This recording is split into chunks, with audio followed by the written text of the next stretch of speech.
Assalamu alaikum wa rahmatullahi wa barakatuh, mes chers frères et sœurs en islam. Que la paix, la miséricorde et la bénédiction d'Allah soient sur vous. Avant de commencer cette vidéo, n'oubliez pas de liker cette vidéo car cela nous donne beaucoup de force pour continuer à partager du contenu bénéfique. Et je vous invite à vous abonner à notre chaîne et d'activer la cloche de notification pour rester informé de nos prochaines publications sur la foi islamique. Mes frères et sœurs, je vous demande de rester connectés jusqu'à la fin de la vidéo pour découvrir les secrets qui s'y trouvent. Premier, être élu signifie avoir reçu la foi. Dans le contexte de ce message, être élu ne veut pas dire être supérieur aux autres par nature. Cela signifie avoir reçu un bienfait immense de la part d'Allah, celui d'avoir été guidé à l'islam, d'avoir accès à la vérité, de connaître le sens de l'existence. Des milliards de personnes dans le monde vivent dans l'ignorance de l'islam ou dans l'indifférence totale. Si toi, tu es musulman ou musulmane, c'est une preuve qu'Allah t'a choisi pour porter sa parole, vivre selon ses commandements et espérer sa miséricorde. Mais ce privilège implique des responsabilités concrètes. Il ne suffit pas de porter un nom musulman ou de s'identifier à une communauté. Il faut assumer ce statut à travers des actes, des choix et une certaine discipline dans ta relation avec Allah. 2. Le danger de la négligence malgré la connaissance. Le plus grand paradoxe, c'est que beaucoup de croyants savent ce qu'il faut faire, mais n'agissent pas. Ils ont entendu les rappels, lu des versets, assisté à des sermons, mais ils vivent comme s'ils n'avaient jamais été informés. Ils connaissent l'obligation de la prière, mais la retardent ou l'abandonnent. Ils savent ce qu'Allah interdit, mais justifient leurs péchés. Ils comprennent que la vie est courte, mais agissent comme s'ils étaient immortels. Cette attitude est très dangereuse, car ce n'est pas l'ignorance qui les condamne, mais le choix conscient d'ignorer la vérité. Ils ne sont pas égarés par manque de connaissances, mais par refus d'appliquer ce qu'ils savent déjà. 3. Les rappels d'Allah sont nombreux et réguliers. Allah, dans sa miséricorde, n'abandonne jamais ses serviteurs sans les avertir. Il envoie des signes dans notre quotidien, une épreuve soudaine, un décès dans notre entourage, un verset entendu à la radio, un discours touchant, ou même un message comme celui-ci. Chaque rappel est une opportunité de revenir vers Allah. Ce sont des portes que le Créateur ouvre encore et encore pour que le serviteur retrouve le droit chemin. Mais si ces rappels sont ignorés à répétition, le cœur peut finir par se fermer. L'habitude du péché ou de la négligence peut finir par éteindre la sensibilité du cœur. Et lorsqu'un cœur est fermé, même les plus grands rappels deviennent inefficaces. 4. L'indifférence volontaire mène à la responsabilité. Il faut comprendre une chose essentielle. Le rappel entraîne la responsabilité. Plus tu sais, plus tu es tenu responsable de ce que tu fais de ce savoir. Le Coran ne cesse de nous rappeler que les gens qui connaissaient la vérité mais l'ont rejetée seront les plus durement jugés. Ce n'est pas seulement le péché qui détruit, c'est l'indifférence face à la vérité. Quand tu repousses la prière par paresse, que tu continues un comportement interdit par confort, que tu entends un rappel et que tu choisis de l'ignorer volontairement, alors tu assumes une responsabilité directe devant Allah. Et dans ce cas, tu ne pourras pas blâmer Allah plus tard. Tu ne pourras pas dire « je ne savais pas » ou « on ne m'a pas averti ». Tu seras face à la réalité de tes choix. 5. Le temps est limité. Autre vérité fondamentale, tu ne contrôles pas ton avenir. Tu ne sais pas combien de jours, d'heures ou de minutes il te reste. Chaque occasion de te rapprocher d'Allah est donc précieuse. Repousser le repentir, retarder la prière, négliger l'apprentissage, tout cela est basé sur une illusion, celle que tu vivras encore longtemps, que tu auras le temps de te rattraper plus tard. Mais combien de personnes quittent ce monde subitement? Combien de jeunes meurent sans avoir eu le temps de dire « je me repense ». Croire qu'on a encore le temps est une tromperie du diable. 6. La solution. Prendre conscience maintenant. Si tu as compris jusqu'ici, alors ce rappel te concerne directement. Tu es encore en vie. Tu peux encore agir. Tu peux encore corriger ce qui doit l'être. Le retour vers Allah commence toujours par une prise de conscience. Reconnaître que tu as été négligent. Reconnaître que tu as reçu des rappels. Accepter que tu es responsable de tes choix. À partir de là, le changement peut commencer, étape par étape. Reprendre la prière sérieusement. Éviter les grands péchés. Lire le Coran avec réflexion. Revenir à une fréquentation saine. Faire des invocations sincères, même courtes. Allah promet dans le Coran que celui qui revient à lui sincèrement est toujours accueilli. Il n'y a pas de passé trop lourd pour lui. Il n'y a pas de faute qu'il ne puisse pas pardonner. Tu as reçu la foi. C'est une faveur énorme. Tu as entendu des rappels. Tu es donc responsable de tes actes. Tu ne peux pas vivre comme si tu n'avais pas entendu. Tu ne pourras pas blâmer Allah pour tes choix délibérés. Si ce message t'a touché, c'est que Allah t'a encore donné une chance. Ne la repousse pas. Ne te dis pas « un jour » ou « plus tard ». Agis aujourd'hui. Commence par une chose simple. La prière, une invocation, une bonne action. Tu as été choisi pour connaître la vérité. Sois digne de cette élection. Et surtout, n'ignore pas les rappels. Car le plus grand regret, ce n'est pas de s'être trompé. C'est d'avoir su et de ne rien avoir fait. Parfait. Voici la partie 2. Ce que tu ignores ou oublies, développé de manière structurée, directe et fluide, sans style poétique, sur environ 1500 mots. Elle s'inscrit dans la continuité du message précédent. Un rappel sérieux, argumenté et adapté à une audience musulmane consciente mais parfois négligente. Ce que tu ignores ou oublies, est lu si vous ignorez ceci, ne blâmez pas Allah plus tard. 1. La majorité des gens ne rejettent pas la vérité. Ils l'oublient ou l'ignorent volontairement.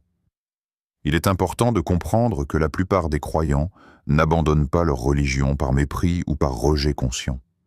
En réalité, ce qui se passe le plus souvent, c'est qu'ils oublient, reportent ou banalisent la vérité qu'ils connaissent. Cette négligence n'est pas toujours un rejet ouvert. C'est souvent plus subtil. Je sais que c'est haram, mais ce n'est pas si grave. Je vais prier, mais plus tard. Je vais changer, mais j'ai besoin de temps. Je ne suis pas parfait. Allah me comprend. Ces phrases traduisent une mentalité dangereuse. Celle qui considère la foi comme secondaire, accessoire, voire optionnelle, alors qu'en réalité, elle est censée structurer l'ensemble de la vie du croyant. 2. La foi n'est pas un simple sentiment. Elle doit se traduire par des actes. Trop de personnes croient que le simple fait d'avoir la foi dans le cœur suffit. Certes, la foi intérieure est essentielle, mais dans l'islam, elle n'est jamais dissociée des actes. Allah et son messager ont insisté, à de multiples reprises, sur le fait que la foi véritable se prouve par l'obéissance, la soumission et la pratique. Un cœur sincère mène forcément à la prière régulière, l'évitement du péché, le repentir constant et la recherche du bien. Celui qui prétend croire mais néglige ses devoirs religieux de façon continue doit sérieusement remettre en question la réalité de sa foi. Ce n'est pas un jugement personnel, c'est un rappel basé sur le Coran et la Sunna. 3. Ce que tu ignores par négligence t'expose à de graves conséquences. Beaucoup de musulmans ignorent des sujets essentiels à leur foi. Les obligations quotidiennes, les grands péchés, les conditions du repentir, les fondements de la croyance correcte, les règles de la purification, de la prière, du halal et du haram. Pourquoi ? Parce qu'ils ne prennent pas le temps de s'instruire. Ils trouvent le temps pour les réseaux sociaux, les séries, les loisirs, les discussions longues et inutiles. Mais pour ce qui concerne leur avenir éternel, ils reportent sans cesse. Il faut bien comprendre que l'ignorance volontaire n'est pas une excuse valable. Dans un monde où l'information est disponible partout, ne pas chercher à comprendre sa religion relève d'une forme de paresse spirituelle. 4. Tu oublies que chaque jour t'éloigne un peu plus de ta tombe. La vie moderne pousse à la distraction. Les journées passent vite, les semaines s'enchaînent, les années défilent. Et pendant ce temps, beaucoup de croyants vivent comme s'ils avaient un contrat de longévité garanti. Or, chaque jour qui passe est un pas de plus vers la mort. Chaque respiration te rapproche de la fin de ton épreuve sur terre. Chaque mois qui s'écoule est un rappel que ton temps est limité. Mais rares sont ceux qui s'arrêtent pour méditer sur cette vérité. On fuit la pensée de la mort, on l'évite, on la masque derrière les distractions. Pourtant, elle est la seule certitude de notre existence. Et quand elle viendra, elle n'accordera ni délai, ni dérogation. 5. Tu oublies que les péchés laissent des traces réelles dans le cœur. Chaque fois que tu commets un péché volontaire, sans chercher à te repentir, tu endommages ton cœur. Le prophète a expliqué que chaque péché laisse une tache noire. Et à force de répétition, le cœur devient sombre, insensible, dur. Un cœur dur est un cœur qui n'est plus touché par les versets, qui n'a plus envie de prier, qui ne pleure plus dans la prière, qui trouve les interdits normaux, qui considère les rappels comme ennuyeux.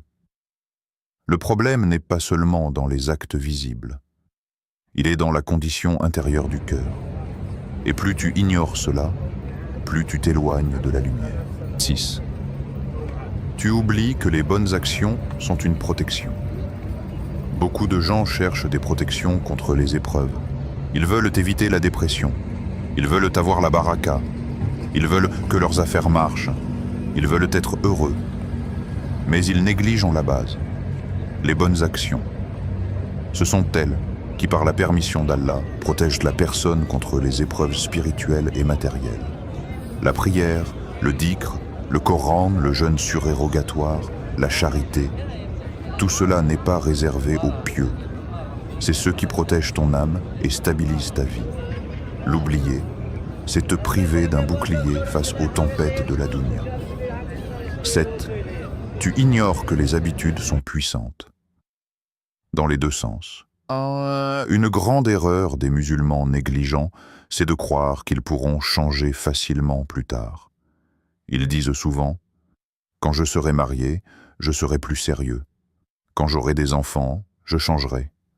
Quand je serai plus vieux, je ferai mes prières. » Mais ils oublient un principe de base. Les habitudes se renforcent avec le temps. Si tu as l'habitude de ne pas prier, tu vas t'endurcir dans cette négligence. Si tu as l'habitude de regarder ce qui est haram, ton regard va perdre toute pudeur. Si tu passes tes soirées à perdre du temps, tu vas associer repos et futilité. Le retour vers Allah ne se déclenche pas par magie. Il nécessite un effort, un changement concret. Et plus tu attends, plus cela devient difficile. 8. Tu oublies que tu as une influence sur les autres. Autre point très souvent ignoré. Tu n'es pas seul. Tes actes, ton comportement, ton exemple influencent aux autres autour de toi. Que tu le veuilles ou non, tu es un modèle pour quelqu'un.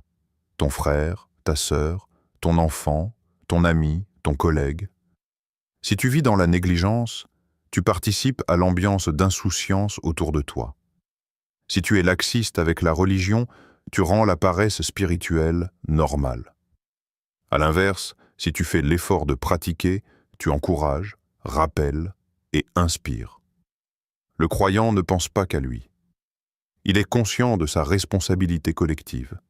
L'oublier, c'est aussi oublier l'impact de ses actes dans la société. 9. Tu ignores la valeur du repentir. Certaines personnes restent dans leur péché parce qu'elles pensent qu'il est trop tard. Elles se disent que leur passé est trop lourd, que leurs fautes sont trop nombreuses, qu'Allah ne les aimera plus. C'est une erreur grave. Allah a clairement dit dans le Coran, 10. Ô mes serviteurs qui avez commis des excès contre vous-mêmes, ne désespérez pas de la miséricorde d'Allah. Car Allah pardonne tous les péchés. Oui, c'est lui le pardonneur, le très miséricordieux. Sourate Az-Zumar, verset 53. Le repentir efface ce qui précède.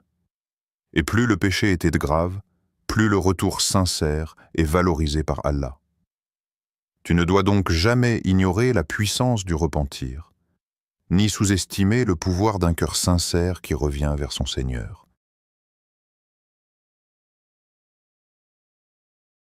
10. Tu oublies que tu rendras compte de tout. Enfin, ce que beaucoup de croyants oublient, c'est la réalité du jugement dernier. Ce jour-là, tu seras seul. Tu devras répondre de chaque parole, chaque choix, chaque manquement, même les plus petits. Tu ne pourras pas dire « je n'ai pas eu le temps ». Je pensais que ce n'était pas grave. Tout le monde faisait pareil. Les conséquences de l'indifférence. L'indifférence n'est pas un simple état passif. Ce n'est pas une absence de réaction sans conséquence.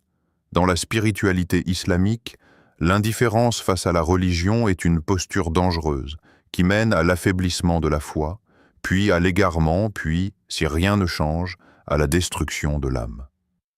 Dans cette partie, nous allons voir concrètement ce que l'indifférence religieuse produit dans la vie du croyant, sa relation avec Allah, ses responsabilités, son avenir dans l'au-delà. 1.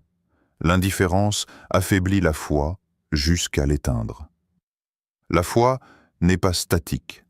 Elle monte et elle descend. Si elle n'est pas nourrie, elle s'use. Et si elle est ignorée, elle finit par disparaître. L'indifférence commence souvent par des petites choses. On retarde la prière. On délaisse la lecture du Coran. On écoute un rappel sans réagir. On commet un péché en se disant qu'Allah est miséricordieux. Mais petit à petit, ces petits abandons forment un tout. Et ce tout devient une routine de négligence. Le cœur s'habitue au vide. Et un jour, on se rend compte qu'on ne ressent plus rien pour la religion. Ce n'est pas arrivé en un jour. C'est le résultat progressif de l'indifférence. 2. L'indifférence entraîne l'oubli d'Allah. Allah dit dans le Coran, « N'ayez pas le comportement de ceux qui ont oublié Allah, alors Allah leur a fait oublier leur propre personne. » Sourate Al-Hashr, verset 19. Quand tu ignores Allah, il te laisse à ton propre sort. Tu te retrouves livré à toi-même, à tes passions, à tes doutes, à ton ego. Tu perds la clarté intérieure. Tu n'as plus de repères. Tu ne sais plus pourquoi tu vis, ce que tu fais ici, ni où tu vas. Beaucoup de personnes se plaignent de vide intérieur, de tristesse chronique, d'anxiété permanente. Mais peu comprennent que ce malaise est souvent lié à l'éloignement d'Allah. Ce n'est pas une maladie psychologique, c'est une maladie spirituelle. L'indifférence entraîne cet éloignement, car Allah n'est pas une option dans la vie du croyant. Il est le centre. 3. L'indifférence normalise le péché. Plus tu t'éloignes d'Allah, plus tu banalises ce qu'il a interdit. Ce qui, autrefois, te faisait peur ou honte devient normal, habituel, voire accepté. Tu regardes ce qu'Allah a interdit, tout le monde le fait. Tu écoutes de la musique nuisible, ce n'est pas si grave. Tu parles mal, tu mens, tu exagères, c'est la société d'aujourd'hui. Tu rates la prière, Allah me comprend. Petit à petit, le haram devient invisible. L'âme ne le reconnaît plus comme un danger. Et c'est ainsi que les grands péchés deviennent acceptables dans l'esprit du négligent. C'est une des pires conséquences de l'indifférence, l'effacement progressif de la conscience morale. 4. L'indifférence ouvre la porte aux maladies du cœur. Loin d'Allah, le cœur devient vulnérable. Il est envahi par le doute, l'orgueil, la jalousie, la rancune, la haine, la superficialité, la recherche de l'image. Les maladies du cœur sont plus dangereuses que celles du corps. Elles affectent la vision du monde, les relations humaines, la foi et surtout la capacité de revenir. Le retour commence par une décision, du changement commence par une prise de conscience. Et cette prise de conscience doit se traduire par une décision ferme. Je ne veux plus rester dans cet état. Le croyant sincère ne se contente pas de regrets passagers. Il prend position. Il reconnaît ses erreurs. Il accepte la responsabilité. Il décide de changer ici et maintenant. Il ne dit pas « un jour », il dit « aujourd'hui ». 2. Revenir à la prière.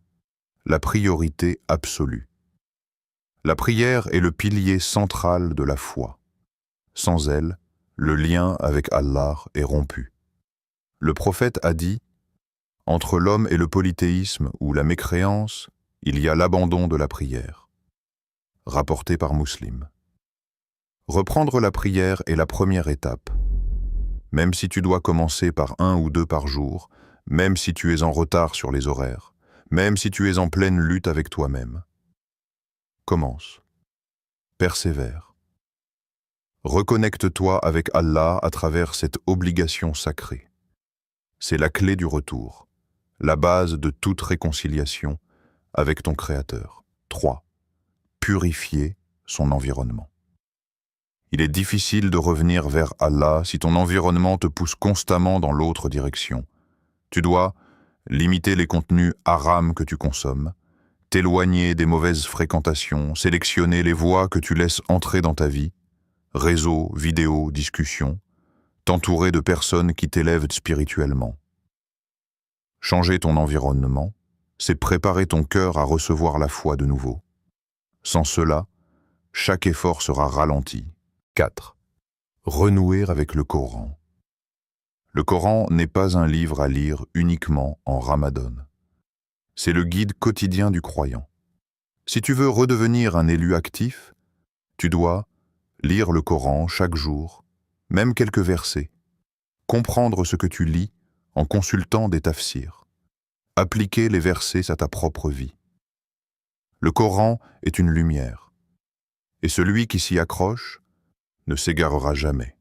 Chers frères et sœurs en islam, n'oubliez pas encore de liker cette vidéo et de vous abonner sur cette chaîne. Qu'Allah vous bénisse.